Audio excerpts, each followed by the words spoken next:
হযরত ইব্রাহিম আলাইহিস সালাম একদা স্বপ্নে দেখলেন কে যেন তাকে বলছে, হে আল্লাহর দোস্ত, আপনি আল্লাহর রাস্তায় কুরবানি করুন। নবীর প্রতি স্বপ্নাদেশ ওহির সমতুল্য। তাই হযরত ইব্রাহিম আলাইহিস সালাম স্বপ্নে কুরবানির আদেশ পেয়ে অস্থির হয়ে উঠলেন। অনেক চিন্তা ভাবনা করে তিনি দুম্বা উট কুরবানি করে দিলেন। দ্বিতীয় রাতে তিনি আবার স্বপ্ন দেখলেন একজন তাকে বলছেন, নবী আল্লাহর রাস্তায় কুরবানি করুন। এবারেও নবী 200 উট কুরবানি করলেন। অতঃপর তৃতীয় রাতেও তিনি একই স্বপ্ন দেখলেন। তৃতীয়বারেও তিনি 200 উট কুরবানি করলেন। চতুর্থ রাতে তিনি স্বপ্ন দেখলেন কে যেন তাকে বলছেন, হে আল্লাহর দোস্ত, আপনি আল্লাহর রাস্তায় আপনার প্রিয় সন্তানকে কুরবানি করুন। এবারে স্বপ্ন দেখে তিনি হতবুদ্ধি হয়ে গেলেন। তার সন্তান বলতে হযরত ইসমাইল আলাইহিস সালাম ব্যতীত আর কেউ নেই। সে সন্তান তার নির্বাসিত মাতার নিকট থাকে।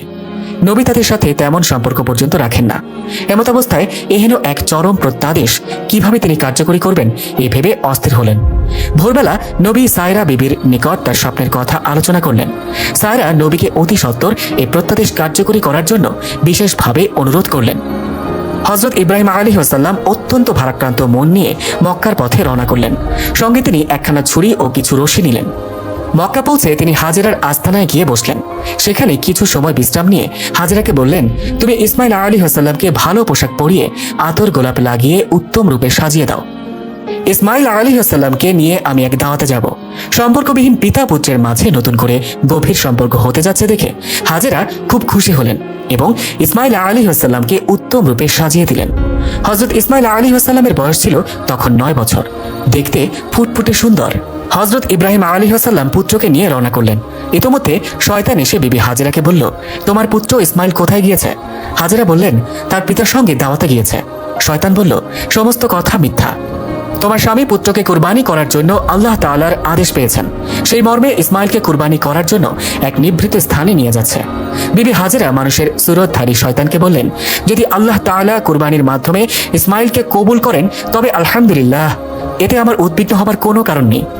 শয়তান যখন এখানে কোনো সুবিধা করে উঠতে পারল না, তখন হযরত ইব্রাহিম আলাইহিস সালামের নিকট গিয়ে পেছন থেকে ইসমাইল আলাইহিস সালামকে বলল, ইসমাইল তুমি কোথায় যাচ্ছ? ইসমাইল আলাইহিস সালাম বললেন, আমি পিতার সঙ্গে দাওয়াতে যাচ্ছি। শয়তান বলল, দাওয়াত ঠিক আছে, কিন্তু কোনো খাবার দাওয়াত নয়। আল্লাহ তাআলার নির্দেশে তোমাকে কুরবানি করার দাওয়াত। একটু পরে তোমার গলায় ছুরি চালিয়ে আল্লাহর নামে কুরবানি করা হবে। হযরত ইসমাইল আলাইহিস সালাম তখন বললেন, আল্লাহ তাআলা যদি আমার কুরবানি মঞ্জুর করে থাকেন তবে আমার ধন্য কপাল, এতে আপত্তির কোনো কারণ নেই। অতঃপর তিনি পিতার সম্বোধন করে বললেন, হে পিতা, পেছন থেকে কে যেন বলছে আপনি আমাকে কুরবানি করার জন্য নিভৃত স্থানে নিয়ে যাচ্ছেন। তখন হযরত ইব্রাহিম আলাইহিস সালাম বললেন, শয়তান তোমার সাথে প্রতারণা করছে, তুমি ওর প্রতি 7 খণ্ড পাথর নিক্ষেপ করো। হযরত ইসমাইল আলাইহিস সালাম পিতার আদেশ অনুসারে 7 খণ্ড পাথর নিক্ষেপ করলেন। শয়তান দূরীভূত হলো। এই পাথর নিক্ষেপ হজ আদায়ের জন্য একটি জরুরি শর্ত ও সুন্নাত হিসেবে গণ্য করা হয়েছে। হযরত ইব্রাহিম আলাইহিস সালাম মিনার এক নিভৃত স্থানে গিয়ে থামলেন এবং পুত্রকে বললেন, হে প্রিয় বৎস, আমি 4 রাত ধরে স্বপ্নযোগে কুরবানি করার আদেশ পেয়ে আসছি। আমি সে পরিপ্রেক্ষিতে 600 উট কুরবানি করেছি।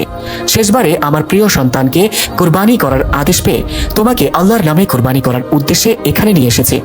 হযরত ইসমাইল আলাইহিস সালাম পিতার মুখে এই কথা শুনে বললেন, আলহামদুলিল্লাহ, আল্লাহ তাআলার এরূপ নির্দেশ আমার জন্য সৌভাগ্যের দ্বার খুলে দিয়েছেন। আমাকে আল্লাহ তাআলা কবুল করেছেন, এজন্য আমি অত্যন্ত আনন্দিত। আপনি এই কাজ সমাধার ক্ষেত্রে আমাকে ধৈর্যশীলদের অন্তর্ভুক্ত দেখতে পাবেন। আপনি আর বিলম্ব না করে আল্লাহ তাআলার আদেশ অনুসারে কাজ আরম্ভ করুন। হযরত ইব্রাহিম আলাইহিস সালাম বললেন, ইহা আমি কিভাবে সমাধা করব? ইসমাইল আলাইহিস সালাম তদুত্তরে বললেন, প্রথমে আপনি আমার হাত পা বেঁধে নিন, পরবর্তীতে আমাকে বিপরীত দিকে কাত করে শোয়াই নিন, যেন আপনি সরাসরি আমার মুখমণ্ডল না দেখতে পান।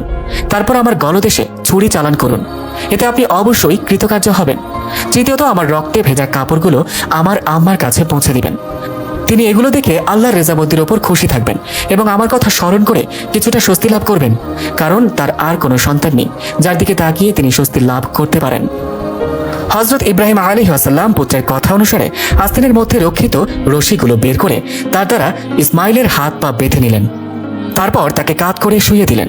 তারপর আস্তিন থেকে ধারালো ছুরি বের করে বিসমিল্লাহি আল্লাহু আকবার বলে ইসমাইলের গলদেশে ছুরি চালিয়ে দিলেন। কিন্তু তার ছুরি চালনায় কোনো কাজ হলো না। ছুরি ইসমাইল আলাইহিস সালামের চামড়ায় কোনো ক্ষত সৃষ্টি করতে পারল না। ইসমাইল আলাইহিসসালাম তখন পিতাকে বললেন, হে প্রিয় পিতা, সন্তানের মুখের দিকে তাকিয়ে তাকে জবেহ করা অত্যন্ত কঠিন কাজ।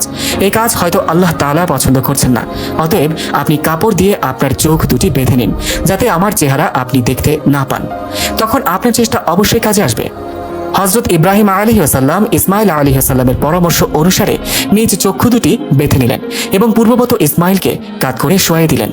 অতঃপর বিসমিল্লাহ বলে ছুরি চালালেন। আল্লাহ তাআলা তার নবীর শেষ পরীক্ষার সফলতা দেখে সন্তুষ্ট হলেন, যার পরিণামে আল্লাহ তাআলা জিবরাইল আলাইহিসসালাম এর মারফত বেহেশত থেকে আনা এক দুম্বাকে জবের মুহূর্তে ইসমাইল আলাইহিসসালামের স্থলে শুইয়ে দিয়ে ইসমাইলকে একটু দূরত্বে দাঁড় করিয়ে রাখলেন, যার সামান্য লেশমাত্র বোঝা নবী দ্বয়ের পক্ষে সম্ভব হয়নি। হযরত ইব্রাহিম আলাইহিসসালাম জবের কাজ সুস্পষ্টভাবে সম্পন্ন হয়েছে ভেবে আলহামদুলিল্লাহ পাঠ করলেন এবং চোখের কাপড় খুলে ফেললেন। তখন তিনি চোখে যা দেখলেন তা তার বিশ্বাস হলো না, তাই তিনি একবার চোখ দুটি হাত দিয়ে মুছে চতুর্দিকে তাকালেন। বাস্তব দৃশ্য ভালোভাবে দেখে তিনি খানিক নিস্তব্ধ হয়ে দাঁড়িয়ে রইলেন। হযরত ইসমাইল আলাইহিসসালামও নির্বাক হয়ে পিতার দিকে তাকিয়ে রইলেন। ক্ষণিক পরে পিতা পুত্রের কাছে গিয়ে তাকে জড়িয়ে ধরলেন এবং দু চোখের পানি ছেড়ে দিয়ে পাঠ করলেন সুবহানাকা আল্লাহুম্মা। অতঃপর পিতা ও পুত্র একত্রিত হয়ে শুকরানা নামাজ আদায়ের জন্য দাঁড়িয়ে গেলেন। এই মুহূর্তে হযরত জিবরাইল আলাইহিসসালাম সেখানে অবতীর্ণ হলেন।